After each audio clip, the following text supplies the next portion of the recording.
What's up, my boomers? It's me, Melanie Mac, here on my new channel, Melanie Mac Go Boom. Thank you all so much for hanging out. So, for today's video, I want to talk about Westerns and how they keep wussifying them. Or they're trying to. I'm over it because I love Westerns. Like, I grew up watching Westerns and, yeah. So, I don't like to see them try to woke Westerns. I just don't. That's just a genre that is just so, like, manly usually. And so, for them to try to wokeify them and all that kind of stuff can be very frustrating. So, Coltrane, my cat keeps moving my chair. Come here, Coltrane. Come here. Come here. I'm trying to get stuff done. Come on. Come on. You can jump. Let's see. No, now my dog. I can't. I have my beef jerky right here. Okay, they're just going to have to hang out. All right, so let me go ahead and hop in. So I made this tweet because I said stop wussifying Westerns and posted this, which I'm going to read the whole article, so I will save that. And this guy goes, what makes a good Western? I'm curious, and I could use for good inspiration. And I just felt like John Wander here really explained it so well. He goes, essentially, they're frontier stories and show the quintessential masculine fantasy of relying on one's own grit and skill without the protections and shackles of civilization. I'm overdue for writing up an essay on this subject. I think that just was really well explained. So let's go ahead and read this article. Now, some people in the comments were saying that despite what this article said, that it's actually a good movie. So we'll see. Maybe it is. You cannot always trust what the press say and all that kind of stuff because they always try to force their own agenda on things, even when it's not necessarily there. So I can't say if this movie is like super woke or not because I have not seen it.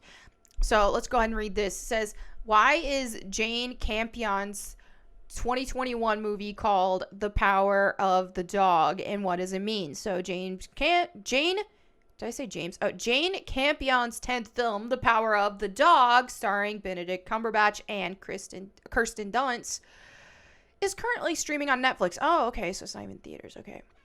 The Oscar-winning director made films such as The Piano, The Portrait of a Lady, and Bright Star. I haven't seen either of those. Set in 1925 Montana, the film follows a mother and her son changing life forever for a pair of wealthy ranch-owning brothers. How did the film get its title, and what does it mean? The Power of the Dog title comes from a Bible verse. Interesting. The Power of the Dog follows a charismatic yet abrasive rancher named Phil Burbank and his brother, George Burbank. Rose Gordon marries George and moves into their ranch along with her son.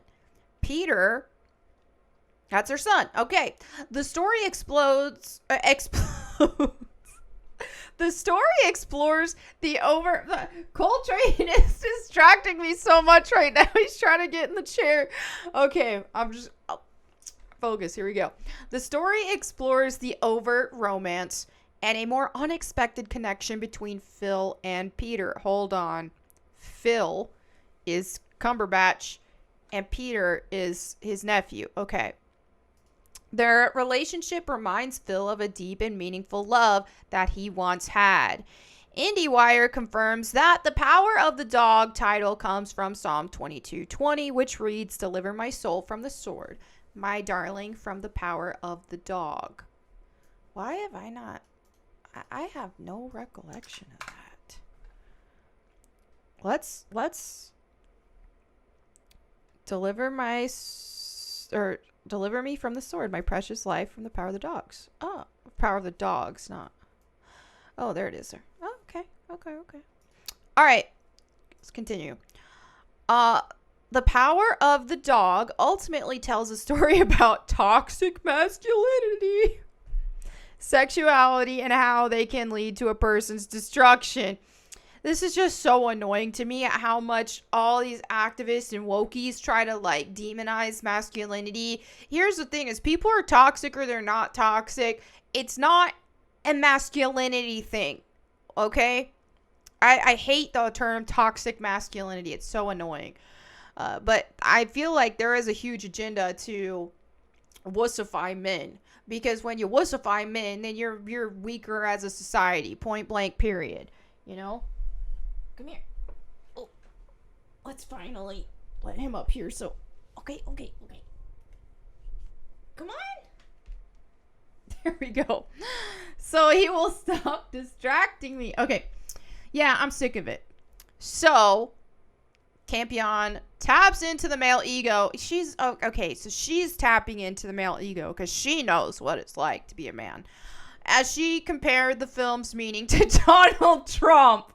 Because, of course, I'm so jealous of Donald Trump for how much he lives rent-free in people's heads. He's not even our president right now, and they still cannot stop talking about the guy.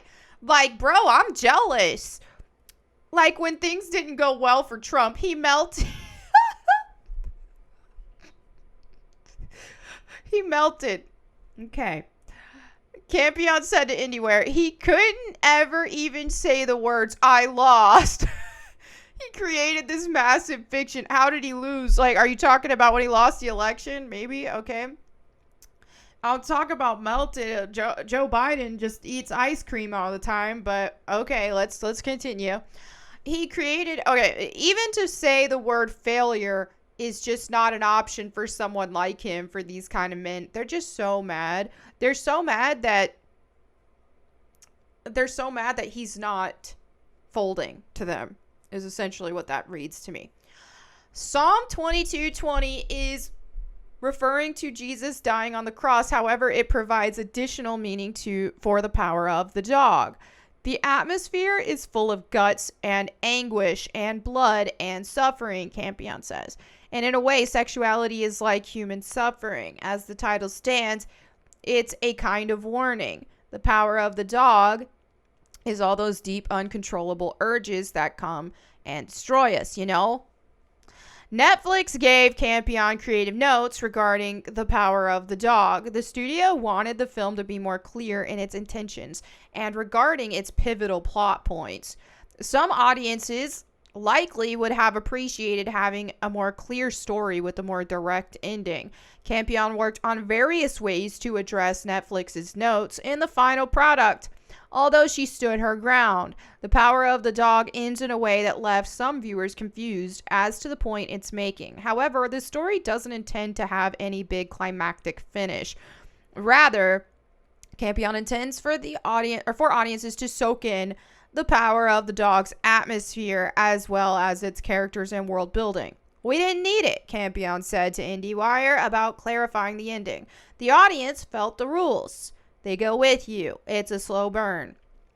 Okay, I'm just a little baffled after reading this about the comments that were telling me, oh, it's not woke, though. It's really not that woke. Just don't go by this article. Dude, like, when the director herself is saying this crap, like, what? And you're saying it's not woke? I mean, seems pretty woke to me. All right, so then we have this interview. People are mad at Sam Elliott because apparently Sam Elliott makes homophobic rants about power of the dog. Okay. You know what's funny is when I was visiting family, they had that Oregon Trail show, like 1883 or whatever it was called, on in the background. Oh my gosh, talk about woke trash. This is one reason why I want to make this video, because I'm like so sick of the whole wussifying Westerns. And yeah, that was that was definitely woke trash, and some people want to argue with me and say it wasn't. I don't know how you don't see how overwhelmingly woke trash that was. I made it to the part where the tornado happened and the young girl character made out with a random dude there that she just met because of the tornado. I was cringing so hard. I was like, okay, I'm done.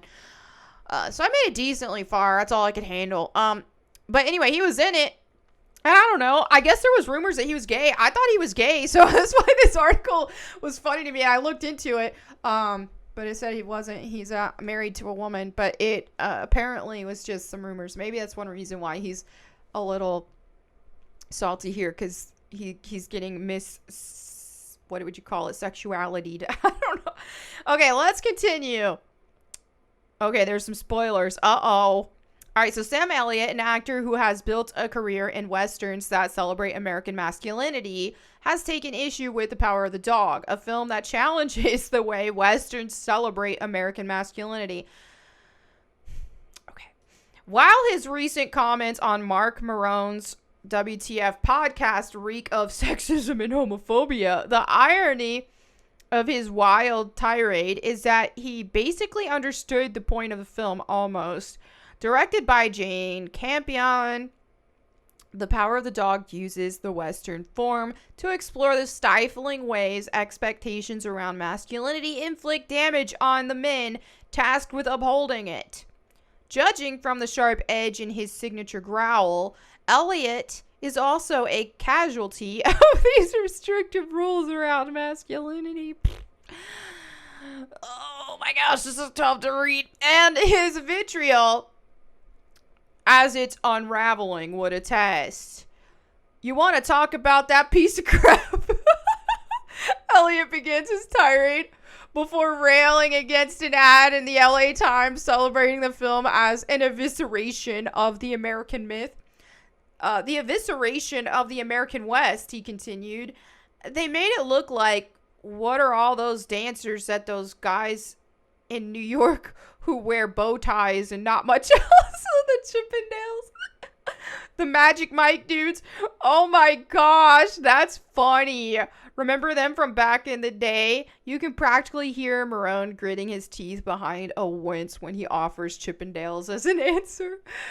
That's what all these effing cowboys in that movie look like.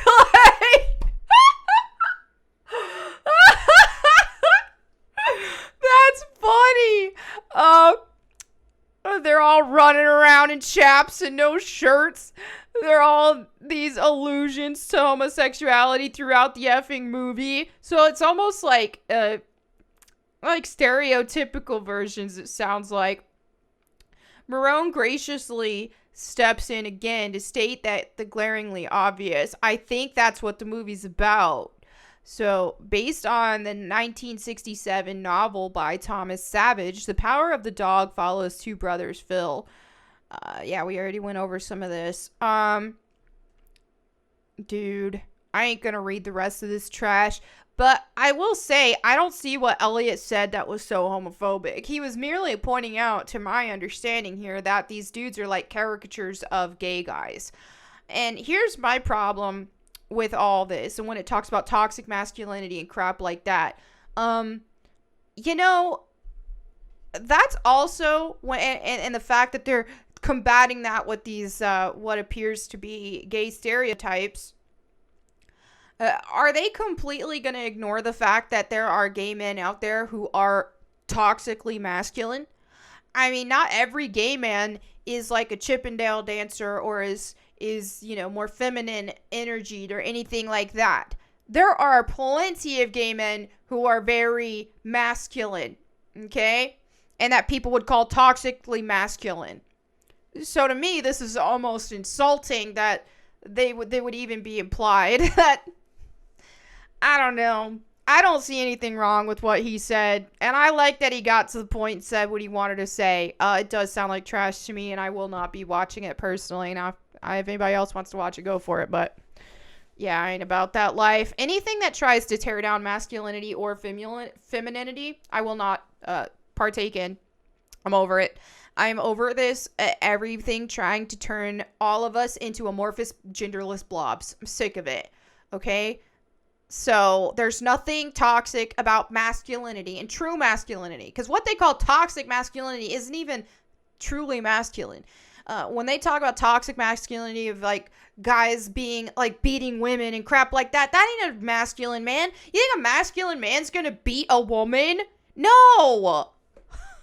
That has nothing to do with masculinity. And you know, I'm of the opinion that and I've seen quotes and stuff like that that talk about masculinity, and it says something about, you know, strong men, masculine men are strong, and it's weak men that are a detriment to society.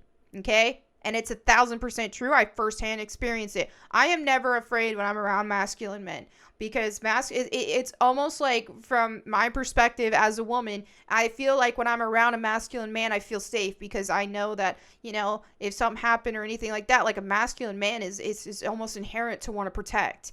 And so I would feel safer around a masculine man versus soy boy, okay? Because let's be real, these soy boys, more feminine guys, like these male feminist allies, they're the predators, dude. They are, not to say that there's no such thing as a guy who appears masculine who's not a predator, but I'm just saying, at least in my own experiences, I would feel much safer around a masculine man than a feminine man. Feminine men are a lot more toxic. They're catty. Not all of them, but the toxic ones, they're catty.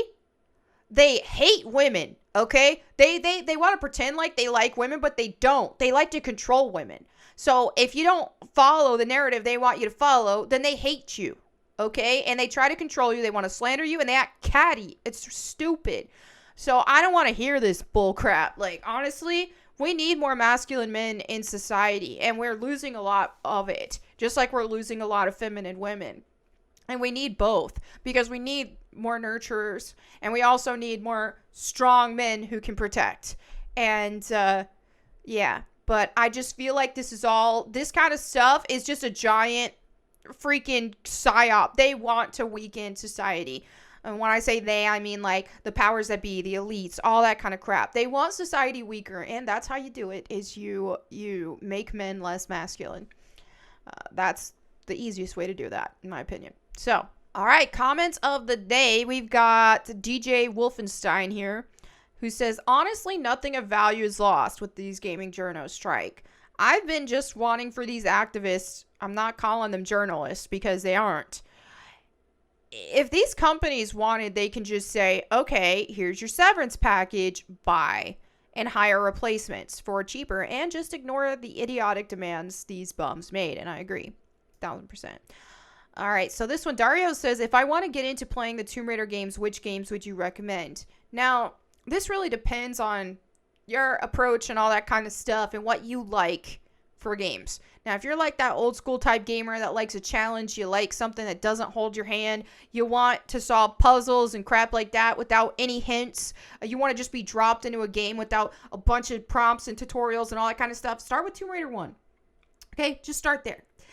And honestly, Tomb Raider 1 is the best in the entire series, in my opinion. So, I mean, yeah. Now, if you are the type of gamer that you like a good story and you don't want too much, you don't want to be held, like, you don't want too much of a challenge. I'm trying to say this, it doesn't sound mean, but if you basically like easy games that just have a pretty graphics and story, then start with Legend. That game is an extremely watered down version of Tomb Raider. Granted, it is beautifully packaged, but the game basically plays itself. It offers no ounce of challenge, and especially when it comes to puzzles. So, but it is one of aesthetically Tomb Raider's coolest in the franchise. And if you like shooters, more action heavy stuff, then you'd want to start with the reboot. Tomb Raider 2013. But yeah, I'm biased, and so I would say start with Tomb Raider 1. All right, David says, it's rare to find someone this based with a +4 eyeliner game. Thank you. Effort doesn't start or stop solely on content. By the way, your content is top notch, and presentation always matters. Thank you so much. It's so nice of you. Christopher says, Melanie, I saw you in a video with Chrissy Meyer the other day and really liked what you had to say. You stood up for your faith and stood your ground. That won me over. Thank you. Coincidentally, I just finished Rise of the Tomb Raider, and I have to say I enjoyed it more than I expected. Thank you so much for the nice words. I was on Chrissy Meyer's Simpcast last Sunday. I know she's posted like bits of it, but as of the time I'm at least filming this, the whole episode isn't out yet, but it should be soon. So if you want to listen to that, yeah, it was fun. There were times where you know, when you're in a group and you're talking to multiple people, there's going to be a lot of different opinions and stuff. And so, yeah, I feel like my faith and stuff, or Christianity in general, was a big topic that got approached multiple times. So I try to be respectful because I understand when people, I don't expect everyone to agree like I do. So I'm not one to want to quarrel over that kind of stuff. And so I didn't do that, but I didn't back down and I made it known how I feel and all that kind of stuff. But it was a good time though. It was really fun. And so, yeah. And regarding Rise of the Tomb Raider, I will say, I really enjoy Rise of the Tomb Raider as a game in general. I just don't consider it Tomb Raider. I don't consider any of the reboot games to be true Tomb Raider experiences, but I do think they are very fun. Now, PainX says, now this was regarding the journalist video that I made. If you want to get more context, you can watch that if you have not yet. He said, sex change paid by employers. Wow. And I thought we were socialist here in Denmark, but write some bad hit piece articles in America, and now you think you can expect up to a $35,000 bonus. Not gonna lie, we are a bit lefty here, but I don't think we could afford that. That must be a really rich company getting a lot of profit from those Kotaku hit pieces. I just don't see how Kotaku could be bringing in the money to even afford that. Personally, that's my take on it. Whether or not companies want to be able to fund that kind of things for their employees is entirely up to them. But I don't see a company like Kotaku.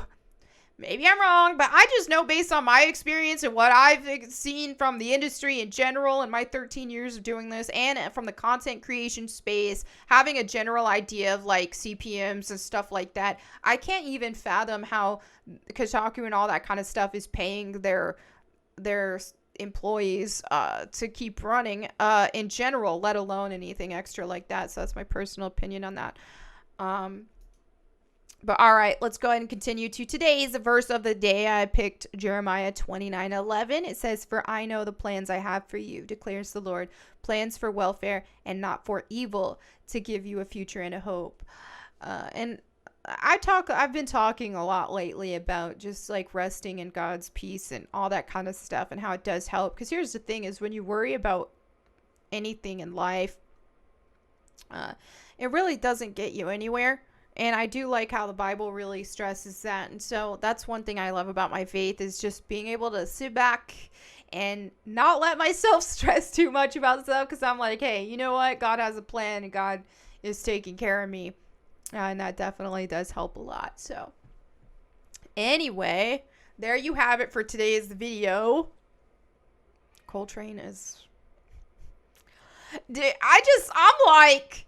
Sometimes I'm like... I just want to film a video, please. Please. My pets, they're farting in my room. They're jumping on my desk, trying to get my beef jerky. But hey, I wouldn't have it any other way. That pet owner life. All right. Well, thank you all so much for hanging out. I hope you enjoyed today's video. I'll see you again tomorrow. And until then, go boom.